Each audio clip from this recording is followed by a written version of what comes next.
विधानमंडल में आज की कार्यवाही को लेकर ताज़ा जानकारी आपको दे दें। आज की कार्यवाही भी हंगामेदार होने के आसार बने हुए हैं। इधर विपक्ष विभिन्न मुद्दों को लेकर सरकार को घेरने की कोशिश में दिखेगा, तो सत्ता पक्ष की ओर से विपक्ष को मुंहतोड़ जवाब देने की तैयारी की गई है।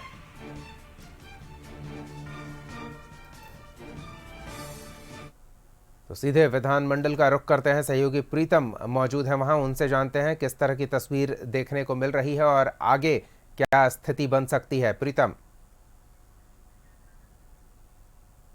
जी बिल्कुल, आज भी हंगामेदार होने की आशंका है। दीपक, दरअसल क्या है कि जिस तरह से विधानसभा की कार्रवाई चल रही है उसमें मंत्रियों के जवाब जो है वो अपूर्ण है। वो एक तरीके से उससे विपक्ष नहीं बल्कि सत्ता पक्ष के लोग भी संतुष्ट नहीं है।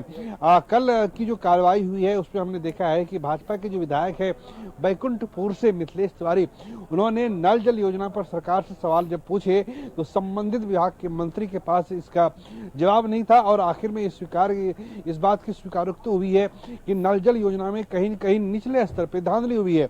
उसी तरीके से जब ग्रामीण विकास विभाग के मंत्री श्रवण कुमार से पूछा गया कि बिहार में कितने लाख मकान पीएम आवास योजना के तहत बने हैं, तो ये जानकारी आई कि वित्तीय वर्ष 2025 के आखिर तक यानी 31 मार्च 2025 तक बिहार में 12 लाख पीएम आवास योजना का निर्माण होना था, जिसकी पहली किस्त तो जारी कर दी गई है लेकिन दूसरी और तीसरी किस्त जारी नहीं की गई है और इस वजह से मकान जो है वो ठीक से नहीं बन पाए हैं। किसी का पिलर बन के तैयार हुआ है, किसी की चार दीवारी बन के तैयार हुई है, किसी की दीवार बन के तैयार हुई है। ऐसे 12 लाख परिवार है। जाहिर सी बात है कि पीएम आवास योजना सरकार की एक महत्वपूर्ण योजना है और इसका एक बड़ा खुलासा कल विधानसभा की कार्रवाई के दौरान हुआ।